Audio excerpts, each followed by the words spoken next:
안녕하세요. 맨수도입니다. 9월 14일 월요일 한국전력을 가지고 왔습니다. 한국전력에 대해서 많은 분들이 문의가 많더라고요. 아무래도 다른 유튜버 분들도 많이 추천을 많이 하시고, 그래서 이제 아무래도 많은 개인 투자자 분들이 관심을 가지시는 것 같습니다. 그래서 오늘 한국전력 이제 바닥을 지나 고개를 들 때 정부 정책을 주시하자라는 주제를 가지고 한번 한국전력에 대해서 간단하게 한번 썰을 풀고 가보도록 할게요.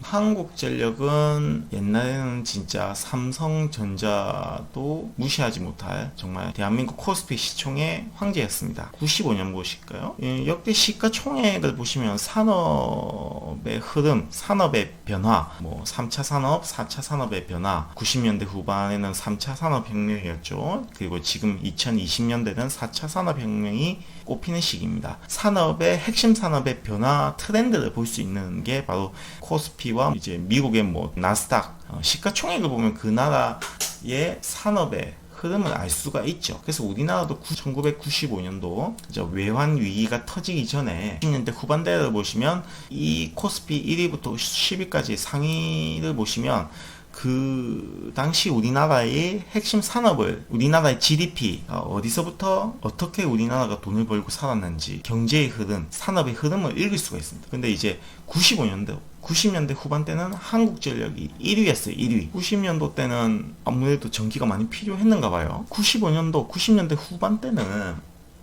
제 나이가 초등학교 후반, 중학교 초반 가려던 그런 때였는데, 그때 뭐가 유명했나 싶나 보니 컴퓨터가 개인 집에 보급이 활발하게 진행되던 시기였습니다. 개인 각각 집에 컴퓨터가 하나의 큰 가전으로서 자리를 잡게 되는 시기였죠. 에어컨도 마찬가지고, 공기청정기가 그때 있었겠습니까? 에어컨과 컴퓨터, 이런 것들이, 생활 가전들이, 특히 컴퓨터가 되겠죠. IT 3차 산업혁명, 정보화 시대를 맞이하면서 컴퓨터가 개개인 집에 다 가지게 되었어요. 그래서 아무래도 전기에 대한 수요가 개인 집을 기준으로 늘어날 수밖에 없었을 것이고, 그리고 우리나라 산업이 한창 이렇게 반도체를 중심으로 꼽히던 시기였어요. 개발도상국으로서의 아시아의 네 마리의 용이었죠. 많이 외국인들이 투자를 했었고, 기업에서도 전기가 많이 필요를 했고, 공장을 가동하기 위해서, 그리고 가정에서도 컴퓨터가 보급되면서 많은 전기가 필요도 했죠. 학교도 마찬가지일 거고요. 저 같은 경우는 방과 후 컴퓨터 수업 이런 거를 방과 후 교실 해가지고 학교를 마치면 항상 수업을 추가로 했던 그런 기억이 있어요. 학원을 못 가는 저 같은 사람들, 아이들을 위해서 학교에서 이제 조금 싼 값에 가외 같은 걸 해줬는데, 방과 후 수업 해가지고 그때 컴퓨터 자격증 많이 땄던 걸로 기억해요. 이제 3차 산업혁명의 유행에 힘입어서 많은 전력이 필요했던 시기였죠. 그때 핸드폰도 많이 판매가 되었었고, 전기가 많이 필요했었어요. 산업적으로나 가정에서의 개인적인 수요에 의해서나. 그리고 2000년대 중반까지, 2000년대 초반까지도 한국전력은 2위를 계속 굳건하게 하고 있습니다. 상위적 1, 2위를 계속 10년 동안 1, 2위 사이를 왔다 갔다 하면서 한국전력은 완전 코스피의 대장주였어요. 이때는 배당도 어마어마했을 겁니다. 그리고 또 10년이 지났을 때 그래도 코스피 5위 안에까지는 들었어요. 한국전력이. 그쵸? 그런데 90년대 후반부터 1위, 2위, 시총 4위까지 점점 몇 계단씩 하락하는 추세를 보이다가 다시 2015년부터 5년 딱 지나서 2020년대가 왔어요. 지금 현재 시총 상위 10위 안에 한국전력이 있습니까? 없어졌습니다. 지금 2020년도 6월 10일 기준으로 1위는 삼성전자, 2위 SK하이닉스, 3위 삼바, 4위 네이버, 5위 셀트리온, 6위 LG화학, 7위 삼성 SDI, 8위 현대차, 9위 카카오, 10위 LG생활건강. LG생활건강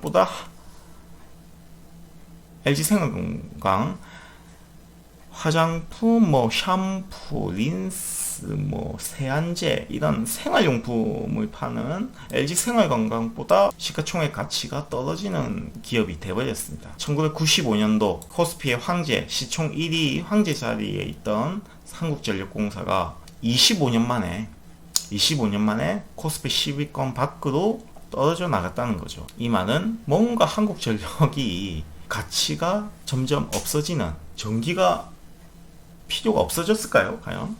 전기 수요가 90년대 후반대는 3차 산업혁명에 힘입어서 전기의 수요가 엄청났는데, 산업적으로나 기업적으로나 개인 각 주택용으로나 넘쳐나던 시절이었는데, 인구수도 증가했었고 폭발적으로. 그런데 왜 이런 한국전력이 갑자기 시총 10위권 밖에서 사라졌을까요? 전기의 수요가 많이 줄어들었을까요? 아니죠. 저는 지금 4차 산업혁명에 핵심적으로 필요한 게 바로 전기라고 생각하거든요.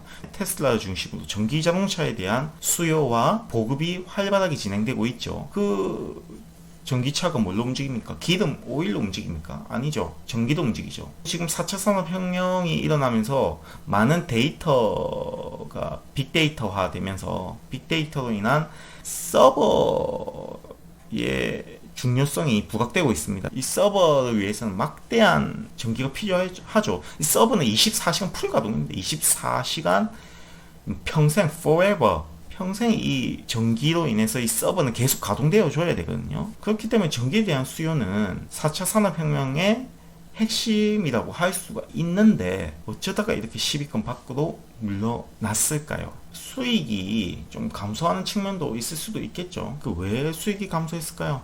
자, 지배 구조를 한번 보겠습니다. 대한민국 정부가 우뚝 서 있어요. 대한민국 정부가 51%를 가지고 있다네요. 왜 그럴까요? 한국전력의 주주 구성을 보시면 산업은행이 32.9%의 지분율을 가지고 있고요.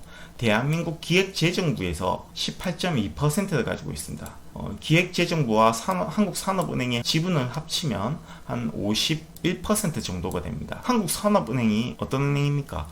대한민국 정부 약간 이제 공기업이나 마찬가지죠.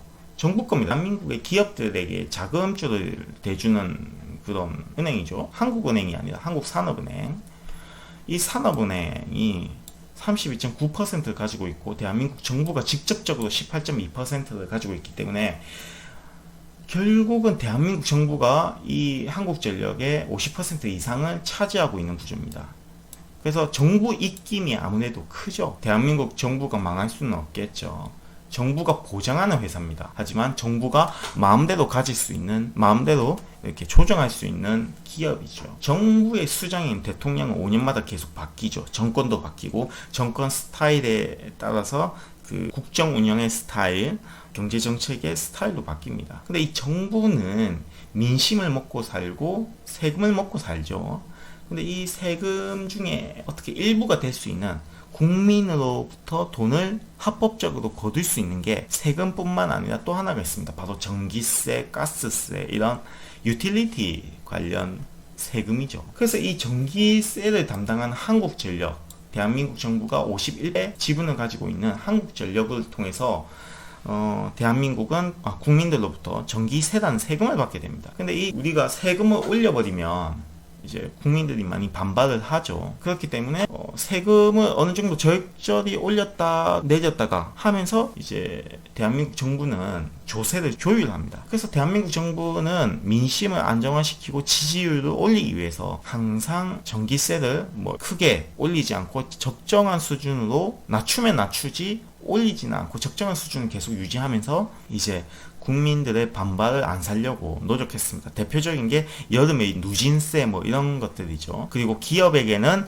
더 낮은 전기세를 제공함으로써 기업이 워낙 활발하게 투자를 하고 공장을 가동할 수 있도록 도와주는 그런 역할도 정부의 입김이 들어갔기 때문이죠. 그렇기 때문에 발전소를 기반으로 전기를 생산하고 전기를 송전해서 전기를 팔아먹고 사는 한국전력 같은 경우에는 아무리 이제 생산 단가가 높아져도 전기세를 함부로 올릴 수 없는, 어쩔 수 없는 정부 입김에 의해서 생산 단가를 그대로 판매 단가에 반영할 수 없는 그런 구조가 되어 있습니다. 그렇기 때문에 이 이익도 정부의 정책에 따라서 그 이익이 어느 정도 영향을 끼칠 수밖에 없는 구조였어요. 자회사도 보시면 한국 한수원이 있고요. 한국수력원자력발전소가 자회사도 지분 100%를 소유하고 있고, 남동발전, 한국중부발전, 서부발전, 남부죠.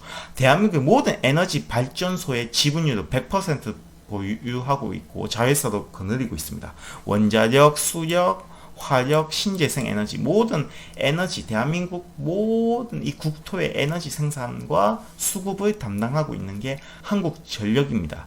그 한국전력의 지배를 하고 있는 게 대한민국 정부고요. 그래서 함부로 그 생산 원가의 부담을 판매 단가에 반영할 수가 없죠. 한국가스공사도 좋은 기업이죠. 좋은 기업도 많이 보유하고 있는 한국전력입니다. 그렇기 때문에 대한민국 정부에 대한 입김이 있기 때문에 경영상에 뭐 적자든 흑자든 기업이라는 것은 영리 추구가 최고, 이윤 추구, 영리 추구 가 최고의 목표인데 아무래도 정부의 입김이 들어가니까 이거는 뭐 기업이라기보다는 뭐 어떻게 기업이긴 기업인데 뭐 삼성전자와 뭐 SK하이닉스 이런 영리를 추구하는 기업과는 좀 성격이 다르죠. 그렇기 때문에 이익이 크게 늘거나 크게 줄거나 뭐 손실은 볼지언정 막 이렇게 발전적인 속도나 이렇게 기하급수적으로 이익이 증가한다 이런 거는 기대할 수가 없게 되겠죠. 그래서 재무제표를 보시면 아까 지분율은 제가 대한민국이 51.14% 가지고 국민연금이 8.8% 정도 가지고 있으니 토탈 합쳐서 더 합치면 국민연금도 어떻게 보면 국가의 소유물이나 마찬가지죠. 그래서 거의 59%, 60% 가까이 뭐 정부 입김이 들어가는 기업이다 보니까 어떻게 이윤을 극대화할 그런 명분이 있겠습니까? 2018년도, 19년도 재정이 적자가 되면서 원래 이 배당 수익률이 막 7% 막 뭐 이래 했던 엄청나게 고배당의 주식이었는데 고배당에서 저배당으로 바뀌었죠. 왜냐면 적자가 2년 연속으로 계속 발생했기 때문에 이 고배당에서 저배당도 아니죠. 무배당입니다. 무배당. 배당이 아예 없어지는 무배당이 되었기 때문에 외국인들이 계속 2년 연속으로 비중을 26%에서 거의 17.56% 쭉 외국인들이 다 팔아먹었죠. 비중은 줄이죠. 그러면서 주가도 거의 뭐 하향하는 추세로 쭉 바뀌었습니다. 그래서 외국인이 원래 이 유틸리티 주식을 많이 가지고 있었죠. 통신주나 전기, 화력발전소 뭐 이런 유틸리티 주식을 많이 선호하는 게 유대인의 자금들인데 다 빼버렸죠. 빼버리니까 우리나라 코스피 시장은 외국인의 입김이 굉장히 크다 했죠. 외국인들이 썰물이 빠지듯이 쭉 빠져버렸죠. 그래서 지금 한번 오늘 간단하게 한번 한국전력을 보기로 했기 때문에 먼저 재무제표, 저희 원칙대로 첫 번째로 보는 거 재무제표를 한번 따져볼게요. 먼저 자본을 볼게요. 자본이 어떻습니까? 점점 줄어드는 추세입니다. 자본이. 나의 순수 자본이 계속 줄어드는 추세고요. 뭔가 밑빠진 독에 물 붓기 같은 느낌이 들죠. 쭉 빠지고 있고요. 부채는 전반적으로 어떻습니까?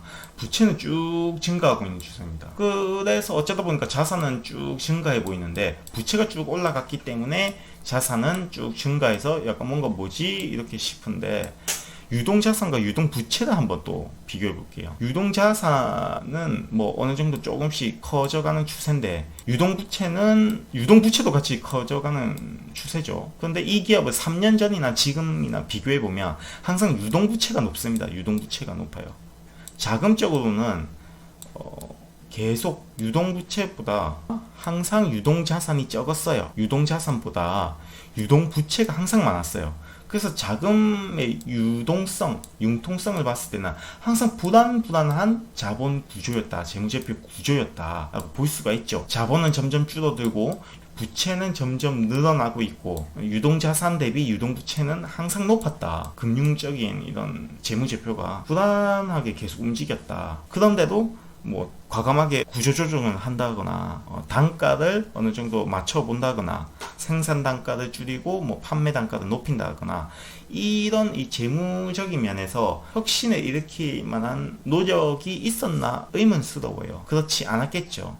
왜냐하면 정부의 입김이 크기 때문에. 아무래도 이 기업은 전기세로 먹고 사는 기업이기 때문에 물가 상승률에 반해 전기세도 크게 한번 상승해야 되는데 이제 전기세가 갑자기 높아지면 이제 국민들의 반발이 심해지니까 전기세 때문에 정부의 지지율에도 영향을 끼칠 수 있기 때문에 이 전기세라는 것이 그렇기 때문에 정부의 입김 때문에 아무래도 판매 단가를 함부로 올릴 수가 없습니다. 모든 기업들은 자신의 제품, 공산품들을 이제 물가가 상승함에 따라 그에 따라서 판매 단가를 올리게 되죠.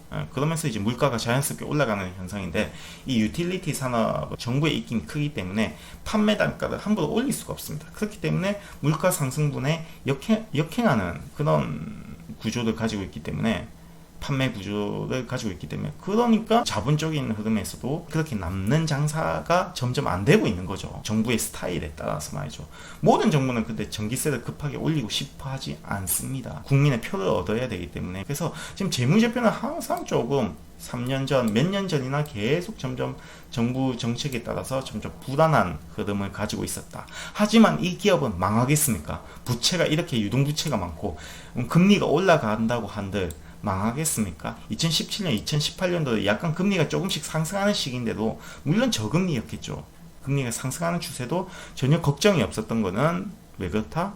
정부가 50% 이상의 지분율을 가지고 있기 때문에 이 기업은 절대 망할 리는 없다. 하지만 적자폭이 커짐에 따라서 배당을 그냥 없애버리죠. 없앴기 때문에 외국인 비중은 쭉 줄어들게 되었고 26%에서 17%까지 줄어들게 되었고, 그에 따라 주가가 쭉 꼬라박게 되었다라고 볼 수 있죠. 그래서 실적을 보시면 2017년도, 2018년도가 아니라 2018년도, 19년도였군요.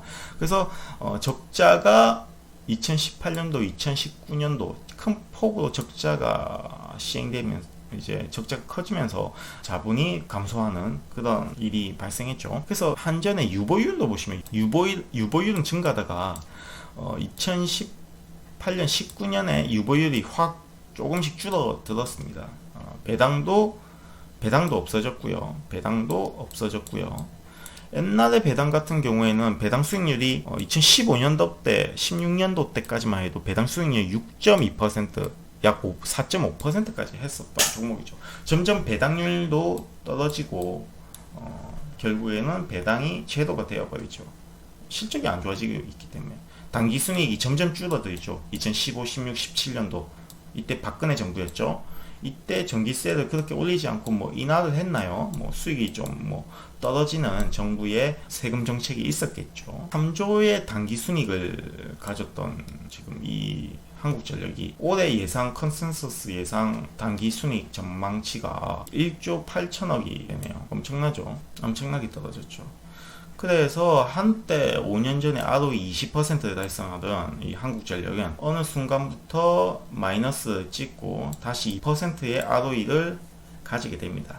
2015, 16년도 완전 단기순이익이 폭발하던 이 시점 13조 벌고 7조 벌고 이랬던 시절보다 퍼는 지금이 높아요. 이때 퍼가 2에서 4%밖에 안 했는데 지금 7%나 되죠. 이때보다 한창 단기순이익은 떨어지는데 퍼가 높으니까 이때보다 2017년도 때보다 그렇기 때문에 퍼가 약간 조금 애매한 포지션이죠. 그렇게 크게 고퍼다고 할 수는 없지만 약간 좀 낮은 밸류에이션이다라고 볼 수도 없겠죠.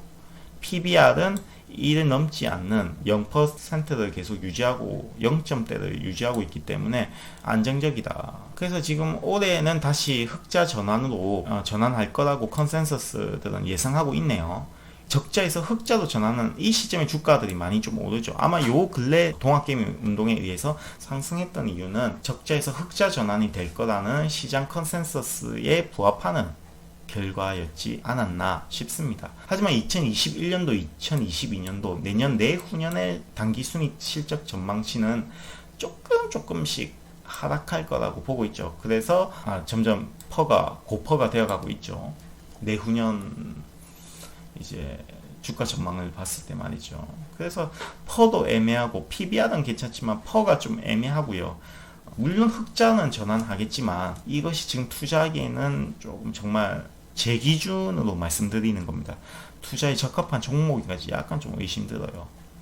그리고 분기 실적을 봤을 때도 1분기에 비해서 올해 2020년도 1분기에 비해서 2분기가 약 4배 정도 뛰어 올랐죠. 536억에서 2029억 정도로 당기순이익이 4배 정도 증가했고요. 2분기는 전분기 대비 2019년도 2분기 때는 마이너스 4천억을 했었는데 올해는 흑자 전환해서 플러스 2천억이 되면서 주가가 좀 상승하는 소재가 되었죠. 그리고 예상하기에는 컨센서스 시장에서는 3분기, 4분기에도 1조 5천억, 1,500억 합쳐서 도합 1억 6천, 1억 7천 정도의 순이익이 날 거라고 했기 때문에 작년 하반기에는 마이너스 1조 정도, 1조 1천억 정도였죠. 그렇기 때문에 올해 통합적으로 올해의 단기 순이익을 봤을 때는 예상 단기 순이익을 봤을 때는 흑자 전환이 거의 확실하다라고 볼 수 있죠. 그래서 실적은 참 좋아지는 흑자 전환하는 시점이다. 하지만 내년, 내후년은 조금씩 실적이 감소하지 않을까, 단기 순이익이 조금씩 떨어지지 않을까. 뭐 전기세 인상에 대한 정부가 그렇게 큰 의지가 없기 때문에 이 기업도 함부로 전기세를 올릴 수가 없을 거기 때문에 그런 거죠. 그리고 올해 또 흑자 전환한 이유는 작년에 비해서 올해가 지금 저유가가 계속되고 있죠. 이 한국전력도 기름을 수입해서 화석연료, 석유연료, 뭐 석탄연료 이런 것들을 수입해가지고 발전소, 화력발전소를 통해서 이제 전기를 생산하는 그런 사업을 하고 있죠. 그렇기 때문에 생산 단가는 낮춰지게 되는 효과를 누릴 수가 있습니다. 왜냐하면 원유의 가격이 폭락했고 생산하는 데 비용이 싸졌고 뭐 석탄이나 이런 원자재, 광물의 원자재 값도 당연히 하락했기 때문에 생산 단가가 낮춰졌을 거고, 또 우리 환율이 그렇게 고환율까지는 아니고 환율이 어느 정도 조금 안정되다 보니까 뭐 코로나로 인해서 잠깐 반등했지만은 안정적인 환율, 약간 조금 이제 전 세계적으로 약달러 현상이 계속 지속됨에 따라서 환율도 어느 정도는 조금 안정화되는 흐름을 갖고 있기 때문에 약달러 기조에 힘입어서 생산 단가가 많이 낮아졌기 때문에 이렇게 흑자 전환을 할 수 있었던 계기가 되지 않았나, 그렇게 시장에서 보고 있어요. 그래서 수급을 한번 보겠습니다. 수급을 보시니까 역시 9월 7일, 9월 초부터 개인들이 강하게 매수하고 있습니다. 꾸준하고 강하게. 하지만 외국인들은 이미 계속 한 달 전부터 계속 팔고 있어요. 그리고 기관은 투신을 중심으로 기관은 쭉 팔고 있습니다. 기관과 외국인이 쭉 팔고 개인들만 주구장창 그 물량을 떠받치고 있는 전형적으로 사상누각 스타일의 수급의 모습이죠. 사상누각이란 것은 아시죠? 모래로 쌓은 하나의 성. 그렇죠? 언제 무너질지 모르는 그런 수급의 구조를 가지고 있는 현재의 모습입니다. 기타 법인이라는 것도, 뭐 기타 법인은 기업이 될 수도 있을 거고요. 뭐 중소기업이든 대기업이든 기업이 될 수도 있고요. 뭐 여러 가지 법인 단체에서 좀 꾸준히 매수하고 있는 유형이 있는데, 여기 기타 법인에는 자사주 매수도 포함이 되기 때문에 뭐 따로 자사주를 계속 매입하겠다라는 이런 발표는 없었습니다만은, 자회사의 자사주 매수를 포함해서 여러 가지 뭐 기업들이 법인을 가지고 투자를 또 하고 있죠. 개인과 법인이 계속 투자를 하고 있고, 그 외에 다른 기관들과 외국인들은 계속 팔고 있는 사상 누각의 수급 현상이다 라고 볼 수 있습니다. 언제 무너질지는 몰라요. 메리트는 솔직히 모르겠습니다. 자, 월봉을 먼저 볼게요. 월봉을 보시면, 월봉은 상단선에 지금 바닥을 뭐 거의 월봉상에서 봤을 때는 스타캐스팅 지수와 CCI 지수, RSI, 심리 지수까지 다 보면 다 바닥이에요. 바닥이라는 신호를 다 내고 있습니다. 바닥입니다. 지금 정말 모든 지표를 봤을 때는. 그런데 상승할 소재도 그렇게 없고 그렇게 하락할 소재도 없는 이 지점이라는 겁니다. 그냥 바닥만 계속 기고 있는 현재의 모습, 차트 모습입니다. 그래서 이게 만약에 정말 동학개미들이 움직여서 이 주식을 또 한번 해먹고 가겠다 싶으면 정말 이제 열풍이지 않습니까? 동학개미들이.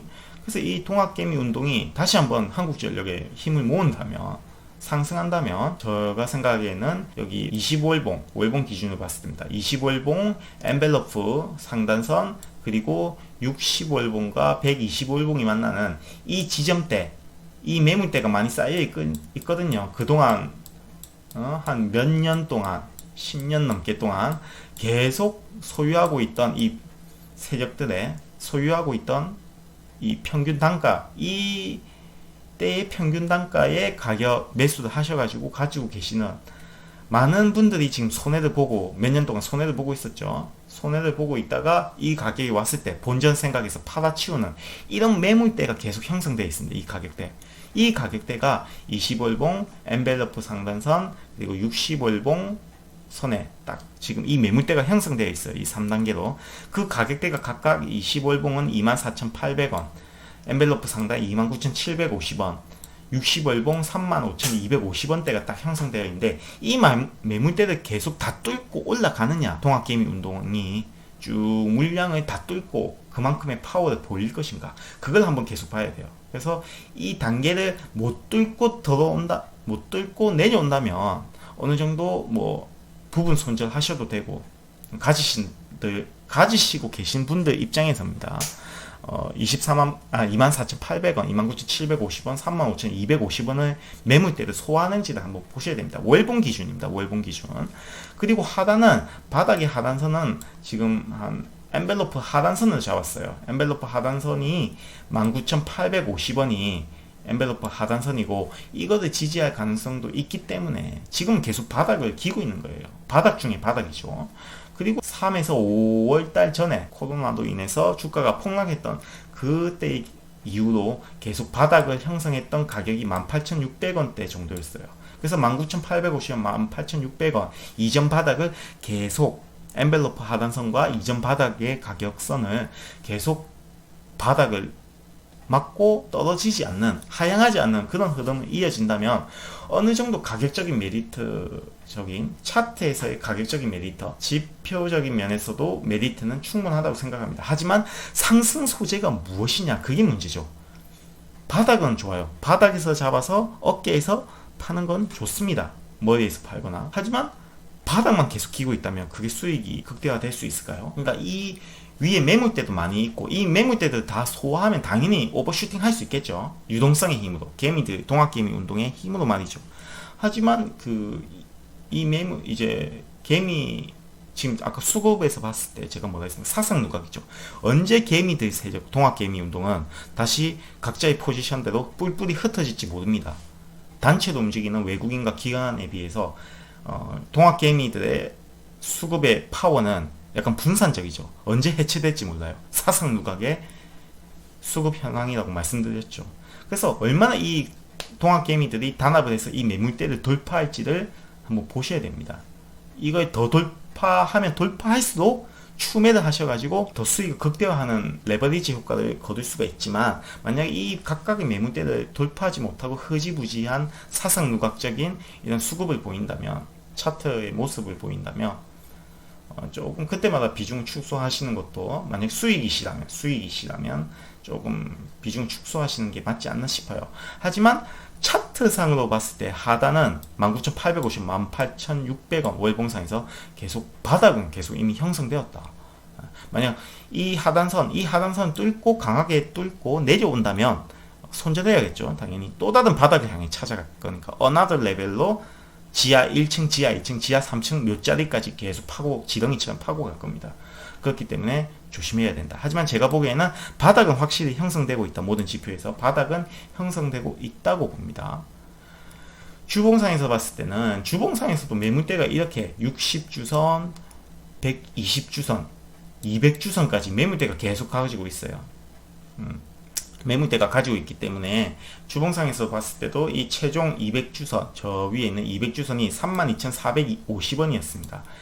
이 매물대까지 계속 이 나머지 3단계, 아까 월봉과 마찬가지로 3단계 매물대가 있네요. 이 HTS를 보시면, 본인의 차트를 보시면 이렇게 60주선, 120주선, 200주선이 있을 것입니다. 이때 이제 매물대를 계속 돌파하는지, 굉장히 단순한 차트 흐름입니다. 차트를 보고 매매하는 전략이, 가장 기본은 이동평균선을 가지고 매매를 하는 전략이 유효해 보입니다.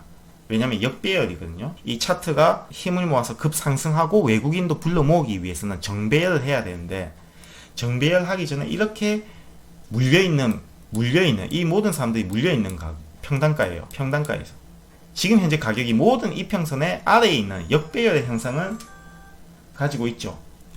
죄송합니다. 알람이 울려버렸네요. 죄송합니다. 이렇게 역배열의 운동을 가지고 있기 때문에 이 역배열에서의 모든 매물대를 돌파해야, 물려있는 사람들의 매물대를 다 사주고 순수 이제 세력들의 힘만 남아 있어야만 이 주가는 폭발적으로 상승할 겁니다. 그때는 당연히 소재가 필요하겠죠. 소재는 바로 전기세 인상이 되겠죠. 판매 단가의 상승이 되겠죠, 당연히. 그래서 그런 소재도 없고 수급의 안정성도 없는, 탄탄한 수급이 없는 이상 슈팅할 가능성은 희박하지만 그래도 바닥은 형성되어 있다는 거죠. 그러니까 이 주식을 신규 투자하시려는 분들은 조금 어떻게 뭐 큰 손실은, 바닥에서 사시면 큰 손실은 없겠지만 큰 상승도 없는 애매한 구간을 가지고 있죠. 물론 나는 한 5년에서 10년, 뭐 2, 3년, 3년에서 5년 장기 투자하겠다. 그거는 이제 정부의 바뀜에 따라서 이 주식이 오를 거냐 내릴 거냐 판단이 되기 때문에 장기 투자하는 거에 대해서는 제가 말리지는 않습니다만은, 장기 투자는 뭐 나쁘지는 않긴 하겠죠. 이 주식은 떨어질 일은 없지만, 하지만 상승할 일을 이제 낚시 강태공처럼 낚시하듯이 오랫동안 기다려야겠죠. 정부 정책이 바뀔 때까지. 지금 현재는 탈원전 정책을 강하게 이 정부가 밀고 있기 때문에 한마디로 한국전력의 공장을, 가동을 줄여라 이거 아닙니까? 전기를 생산하는 공장을 줄여라 이거기 때문에 참 애매해요. 때문에 정부와 좀 안 맞다 지금 한국전력은, 그렇게 볼 수 있습니다. 아무튼 주봉에서 봤을 때는 이 매물대들 다 돌파하는지 계속 봐주시면 됩니다. 최종은 32,450원까지 말이죠. 정말 단순한 이동평균선 전략으로 이 주식은 봐주셔야 됩니다. 그러니까 각각의 이동평균선을 맞고 뚫고 올라가는지 그것만 보시면 단순하죠.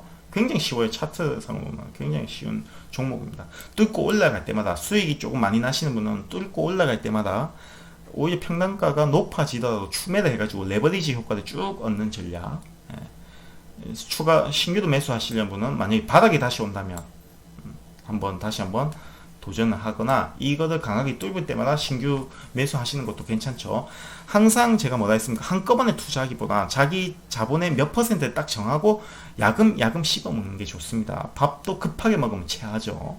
야금 씹어 드셔야 됩니다.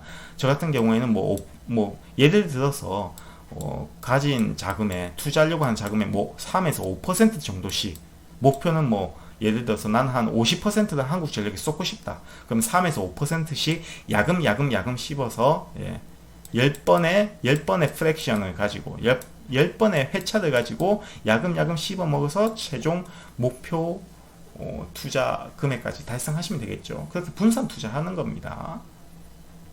자, 그래서 제일 중요한 또 일봉을 보시면, 일봉도 역배열이에요. 무조건 지금 다 물려 있어요. 몇 년 동안 2020년 초부터 지금 일봉상에서 봤을 땐 계속 초부터 고가에 25,000원대까지, 고가로 치면 25,000원대까지, 한 3,000원대까지 물려 있는 사람들이 많아요. 이 물려 있는 사람들이 본전이 왔을 때 22,500원대, 25,000원, 33,600원이 다 물려있는 가격이란 말이죠. 물려있는 사람들의 평균 단가라는 말이죠. 이 사람들이 본전이 왔을 때 팔 것이냐. 개미들이 많이 팔았겠죠. 왜냐하면 이때부터, 올해 초부터 개인들이 쭉 매수했죠. 그래서 제가 개미들의 수급은 뭐라 했습니까? 겁이 많죠. 사상 누각이라고 했죠. 언제 무너질지 몰라요. 한번 흔들어주면. 그것이 가장 잘하는 게 외국인이죠. 외국인은 꾸준히 팔고 있고요. 기관들도 꾸준히 팔다가 요 근래 살짝 사주는 추세, 개미들은 그냥 닥치고 동학개미 운동으로 계속 팔아준 사상 누각 형태의 수급 균형이다.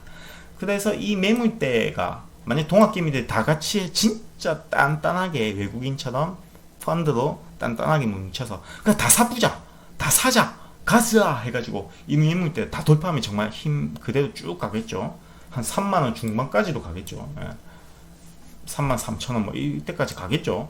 하지만 개미들 역사적으로 봤을 때는 최근에는 개미들의 힘이 강했지만 전체적으로 진짜 10년, 20년의 코스피 역사를 봤을 때는 개미들은 개미라고 해서 자꾸 미안한데 저도 개미입니다만 개인들의 힘은 그렇게 강하지 않았다. 평균적으로 봤을 때는 잠깐 요 근래 동학개미 운동이라 해가지고 강했던 건 정말 일시적인 요즘 스마트 개미들이 많아가지고 말이죠. 일시적인 현상이 아닐까 싶은데 한번 동학개미 운동을 한번 믿어볼 수밖에 없겠죠. 이 주식이 상승하려면.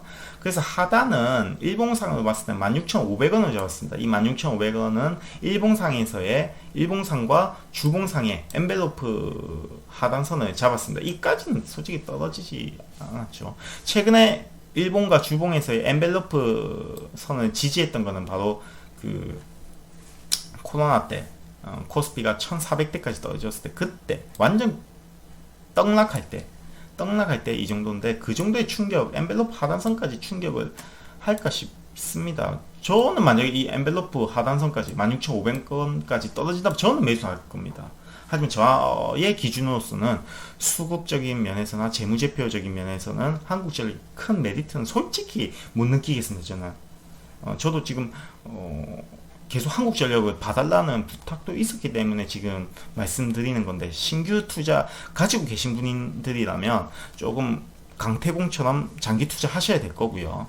만약 신규 투자 하시려고 하신다면 제가 아까 월봉에서 말했던 19,850원, 18,600원이 가장 좀 심리적으로 안전하게 싼 값에 매수할 가격이 아닌가. 만약에 이게 고개를 틀고 올려서 상승 추세로 바뀌어 버린다면, 이 역배열을 정배열로 바꾸기 위해서 매물대를 소화하는 과정이라면 24,800원, 29,750원, 35,250원 월봉상 기준입니다. 일월봉상에서 뚫을 때마다 조금씩 매수하셔도 되고요. 주봉상에는 32,450원, 60주선, 120주선대 돌파할 때마다 조금씩 사시는 것도 괜찮고요. 그리고 일봉상에서는 22,500원, 25,000원, 33,600원을 뚫을 때마다 조금씩 사시는 것도 괜찮죠. 추세가 힘이 기세가 있을 때, 이 동학개미 운동에 기세가 있을 때 나도 동학개미 운동 하면서 가세하는 거죠. 원래 동학개미 운동도 그렇게 일어나지 않겠습니까? 동기부여가 되면서 다 이렇게 모이는 거죠. 정말 동학개미 운동 누가 이름을 지었는지 정말 잘 지었어요. 개미들, 스마트 개미들이 많이 모이기 시작했죠.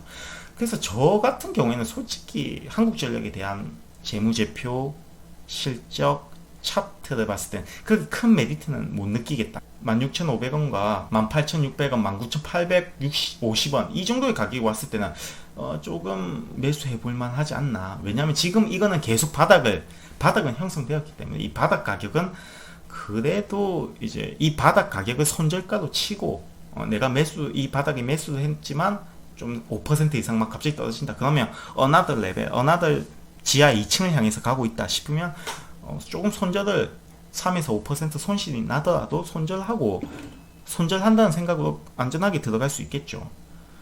하지만 저 같은 경우에는 제가 물론 그렇게 나는 무조건 한국전력을 사고 싶다는 분들께는 이렇게 이평선 돌파할 때마다 조금씩 사봐라고 추천을 드리지만, 저는 그렇게 메리트를 솔직히 못 느끼겠습니다. 그렇기 때문에 제가 말씀드린 이 빨간색 가지신 분들은 이 상단선들을 돌파할 때 돌파하는지 안 하는지를 보시고 비중을 조금씩 팔고 나중에 다시 바닥에 왔을 때 사서 평단가를 낮추는 전략을 취하시고, 만약 이게 정말 기세가 동학개미 운동이 정말 이 기세가 커져서 성공한다면 33,600원, 3만원 중반대까지 갈 가능성이 있습니다. 충분합니다. 만약 유동성의 힘을 바탕으로. 하지만 소재, 정부 정책에 대한 기업 이익이 증가하는 그런 모멘텀도 없고 뉴스거리도 없고, 그러면 평생 그냥 지렁이처럼 바닥, 일단 지하 1층에서 지상 1층에서 계속 기어다니는 지렁이처럼 바닥만 계속 기어다니는, 마이너스는 되지 않겠죠, 바닥에 사면. 하지만 이걸 뚫고 내려갈 수도 있다는 것도 있죠. 제가 아까 컨센서스도 봤지만 약간씩 내년 내후년도 단기순이익이 조금씩 떨어질 거라고 보고 있죠. 그래서 만약에 외국인들이 막 이렇게 팍 들어오지 않는 이상 이 주식은 기하급수적으로 상승할 가능성은 좀 희미하다. 외국인들은 계속 팔고는 있죠. 지금 동학개미 운동은 외국인들이 계속 파는 물량을 떠받치고 있는 그런 방어적인 태세인데, 이 매물대를 계속 뚫고 올라갈지는 이제 동학개미 운동을 한번 지켜보셔야죠. 그래서 솔직히 말씀드리면 한국전력을 그렇게 매력을 못 느끼겠습니다. 솔직히 말해서 고급 정보가 있는지는 모르겠지만 계속 문의를 주셔가지고 거기에 대한 또 구독자분의 문의가 있으셨기 때문에, 구독자분들의 수익은 저한테도 중요하기 때문에 한국전력을 정말 매수하고 싶으신 분들께는 이런 전략이 어떨까 이렇게 제안을 드리는 거니까 저의 영상을 참고해 주시고, 저는 제 모든 영상을 보신 분들은 SK텔레콤과 삼성전자를 강하게 지금도 가지고 있고, 제가 강하게 추천하는 것은 정말 제가 비중을 크게 가지고 확신하는 종목을 욕먹을 자신, 제 이름을 걸고 저도 매수하고 있는 종목을 저는 강하게 힘주어서 말하고 있는데, 제가 오늘 보시면 조금 솔직히 몸도 안 좋은데, 제가 이제 구독자분이 정말 한국전력을 좋아하시는 것 같아서 제가 좀 새벽에 이렇게 영상을 찍게 되었습니다. 목소리가 좀 안 좋고 기운이 없게 들렸다는 건 조금 양해 부탁드리고요. 하지만 솔직히 말씀드리면 한국전력 그렇게 메리트는 못 느끼겠습니다. 하지만 보유하고 계신 분들은 저 상단선 돌파하는지 강력하게 보시고, 저 하단선 손절가도 강력하게 잡으시고, 바닥에서 강태공처럼 장기적으로 투자하시길 바랍니다. 또 다른 좀 오늘 영상이 조금 제가 몸이 안 좋아서 영상의 지금 질과 컨텐츠의 퀄리티 설명이 좀 부족한 걸 알고 있습니다. 제가 더 많은 데이터는 솔직히 가지고 있거든요. 많은 레포트들 분석했고 이거의 소재를 가지고 있지만, 지금 제가 지금 몸이 죄송합니다. 상태가 좋아지면 한국전력에 대해서 한 번 더 리딩 해드릴게요. 지금 솔직히 몸 상태가 좀 안 좋거든요. 그래서 9월 14일 월요일 아침 제가 간단하게 한국전력에 대해서 한번 분석을 해보겠습니다. 4차 산업에서 전력은 물입니다. 이병철 회장이 1984년도인가요? 82년도인가요? 독교 선언을 하시면서 반도체, 삼성이 이제 앞으로의 10년, 20년 대한민국의 먹거리는 반도체다. 반도체는 산업의 쌀이다 라고 했을 때, 그 독교 선언 때와 마찬가지로 지금은, 그때는 3차 산업의 시초였고요. 지금은 4차 산업혁명이 일어나고 있죠. 4차 산업혁명에서 전력은 쌀뿐만 아니라 물이다. 사람은 물을 먹고 살아야 되죠. 필수죠. 4차 산업에서 전력은 필수라는 거죠. 4차 산업의 대표적인 게 뭡니까? 바로 빅데이터죠. 빅데이터. 빅데이터 기반의 IT 산업이죠. 빅데이터 기반. 빅데이터 기반의 4차 산업. 그리고 플러스 이제 전기로 통하는 전기차가 개발되는 이 시점이죠. 지금 산업혁명이 계속 일어나고 있죠. 전기로 모든 게 움직이기, 산업의 구조가 재편화될 가능성이 크죠. 그렇기 때문에 당연히 전기를 쓰니까 한국전력의 수익은 한국전력이 판매하고 있는 상품인 전기의 수요는 급증할 것이다. 4차 산업이 폭발적으로 발전함에 따라서 그 전기에 대한 수요도 폭발적이기 때문에 한전의 수익은 향상될 것이다 라는 게 이론적인 거죠. 필수 소비재고 유틸리티주의 황제죠, 한국전력은. 하지만 최근에 문재인 정부가 들어오면서 탈원전 정책을 추진하면을 기업의 사기가 꺾였죠. 전기를 생산해가지고 전기를 팔아야 되는데, 전기 생산에 가장 많은 비중을 차지하는 원전을 폐기하라 하니, 그러면 이제 전기의 공급량이 줄어들게 돼서 전기 요금이 증가를 해야 되는데, 또 정부의 입김 때문에 전기 요금을 함부로 인상을 할 수 없고, 전기는 적게 생산해라. 하지만 판매 가격은 그대로 해라. 오히려 낮춰라. 이러니까 기업의 이익이 성장할 빌미가 있겠습니까? 없죠. 그래서 이 정부와 한국전력은 맞지 않다. 궁합이 맞지 않다. 그래서 정부의 원전 정책을 다시 한번 다음 정부로 미뤄야 될 것 같아요. 원전 정책에 대한 기대는 다음 정부로 미뤄야 된다. 지금 현 정부에서는 한국전력과 정책은 맞지 않다. 그렇기 때문에 이것은 악재다라고 볼 수 있죠. 4차 산업의 핵심인 전력의 수요가 폭발적으로 증가하는 것에 대해서는 긍정적이나, 정부의 정책으로 인해서 생산 단가를 높이지 못하는 것에 대한 거는 조금 기업의 목표가 이윤 추구라는 것을 감안하면 좀 이건 악재다. 그리고 최근에 흑자 전환으로 인해서 주가가 살짝 반등했지만, 최근에 흑자 전환은 국제적인 정세, 우리나라 이 기업이 정말 돈을 잘 벌어서, 영업이 잘해서 벌어들인 게 아니라 국제적인 저유가, 원자재 값의 하락과 저환율 때문에, 저유가 저환율 때문에 생산 단가가 낮춰졌기 때문에 거기에 따라서 흑자 전환을 할 수가 있었다는 거죠. 내가 영업을 잘해서 많이 전기세가 높아지고 판매 단가가 높아져서 거기에 따른 수익이 아니다. 생산 단가, 판매 단가는 그대로인데 생산 단가가 떨어졌기 때문에 거기에 따라서 잠깐 임시적인 흑자 전환이죠. 하지만 저유가 기조가 계속될 걸로 보이고요. 환율은 솔직히 모르겠지만 저유가, 원자재값, 생산 단가가 지속적으로 하락할 거라는 점을 봤을 때 이 흑자 전환은 반짝이기보다는 어느 정도는 조금 이제 계속 이제 수익이 적자 폭은 조금 많이 줄어들겠다. 적자는 뭐 그렇게 나지 않겠다. 이런 영향이죠. 올해 1분기, 2분기 정도의 실적은 계속 유지하겠다. 우리는 환율만 보면 되겠죠. 환율만 보고 정부의 원전 정책을 계속 봐야겠죠. 자, 코로나로 인해서 산업용 전기 수요는 감소했습니다. 산업용 전기 수요는 판매 단가가 낮기 때문에 그게 이게 좋은 건지 나쁜 건지는 좀 애매한 중립적인 입장이라면, 하지만 주택 가정용 사용량 증가로 이거를 만회하고 있다. 코로나가 산업적인 면에서는, 산업용으로 전기를 판매하는 면에서는 조금 부정적이지만, 오히려 집안에서 계속 넷플릭스 보고 TV 틀고 컴퓨터 키고 계속 뭐 하고 로봇 청소기는 돌아가고 있고 에어컨은 빵빵해지고 그렇기 때문에 주택 가정용 사용량 증가로 이 감소폭을 만회했다. 그렇기 때문에 전기의 수요는 어디에서나 있기 때문에 수요는 꾸준히 증가하는 추세입니다. 무조건. 하지만 이제 정부 정책이 계속 악재죠. 그래서 우리는 시장에서 개인들과 시장에서 한국전력을 어느 정도 계속 언급이 되고 있는 것은 최근에 불거진 이 원가 연동제도의 전환이 필요하다는 기사도 많이 나오고 정부도 실제로 검토를 어느 정도 하고 있다는 말도 있기 때문에 그렇죠. 이 원가 연동제는 말 그대로 과거에는, 지금은 저유가지만 과거에는 유가와 원자재 값이 진짜 높고 환율도 고환율일 때, 한마디로 생산 단가가 정말 치솟을 때도 이 기업은 국가의 기업이기 때문에 함부로 이 판매 단가를 높일 수가 없습니다. 함부로 전기세를 올릴 수 없었죠.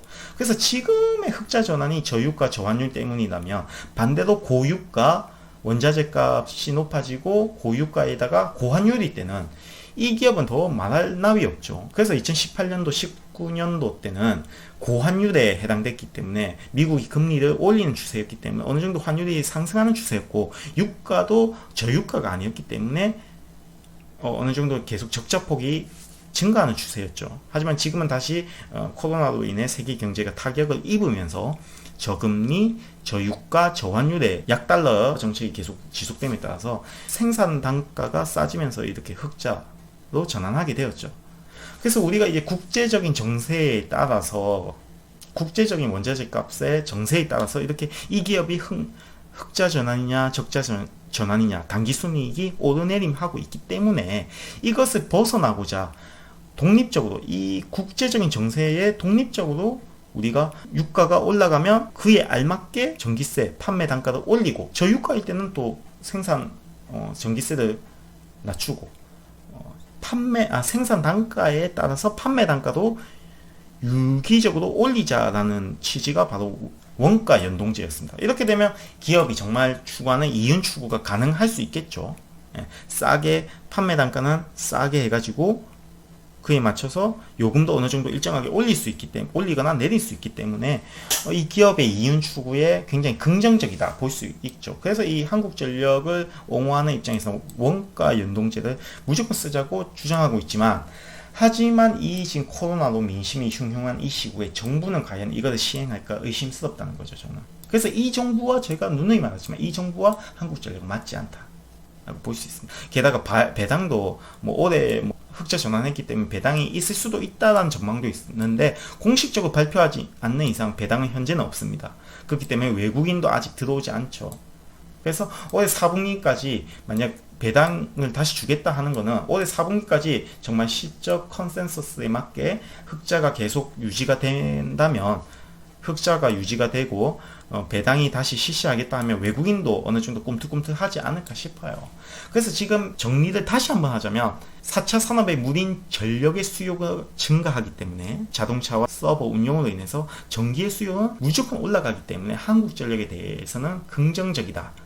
하지만 이 기업은 공기업이기 때문에 국제 정세에 따라서, 국제 원자재 값의 대표적인 건 유가죠. 국제 원자재 값의 등락에 따라서 이 기업의 순이익이 막 등락을 반복되죠. 그렇기 때문에 기업의 최종 목표가 이윤 추가라는 면에서 이 주식은 이 정부의 정책에 반하기 때문에, 정부의 정책 때문에 이 기업의 이윤 추구라는 기업의 목표가 달성이 되지 않기 때문에 기업으로서 매력이나 투자로서 매력도가 낮다라고 볼 수 있죠. 하지만 그걸 돌파할 수 있는 건 원가 연동제를 도입하느냐, 그게 돌파의 시발점이 될 것이고요.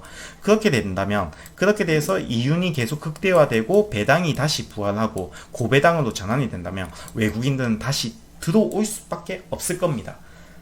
근데 이 모든 과정이 악재를 돌파하고 긍정적으로 바뀌는 이 모든 과정이 굉장히 시간이 오래 걸릴 것 같다는 느낌이 든다는 거죠. 그래서 이 한국전력을 신규 투자하시려면 정말 강태공처럼 2, 3년보다 더 오래 걸릴 수도 있어요. 왜냐하면 정부가 이제 임기가 한 2년 남았나요? 2년 바뀌고 그 다음 정부도 민주당이 올지 보수가 들어설지 진보가 들어설지는 모르겠지만 아무튼 이 정부 정책을 계속 봐야 되기 때문에 최소한 3, 4, 5년까지도 보셔야 돼요. 물론 그걸 예외적인 게 동학개미 운동이죠. 그렇기 때문에 강태공처럼 오랫동안 장기 투자하시려면 저는 말리지는 않겠습니다만은 뭐 1년 안에 단기적으로 동학개미 운동에 편승하겠다 하신다면 저는 일단 아무리 장기적으로 투자를 하지만 아직까지는 한국전력은 아니라고 생각합니다. 일단 지극히 제 개인적인 의견이기 때문에 참고로만 봐주시고, 제가 지금 몸이 안 좋아서 정말 죄송스럽고요. 목소리도 안 좋고. 아무튼 한국전력 저는 별로 매력적이지 않고, 저는 장단점을 모든 레포트를 통합해서 장단점을 쉽게 설명해 드린 겁니다. 지금 쉽게 이 장단점을 이렇게 써도 풀어 드렸어요. 이게 지금 현재 한국전력의 현 상황입니다. 그렇기 때문에 믿을 거는, 단기적으로 투자하실 분은 믿을 거는 동학개미밖에 없다. 장기적으로는 강태공처럼 오랫동안 기다리자. 이게 저의 전략입니다. 저의 의견이고요. 감사합니다.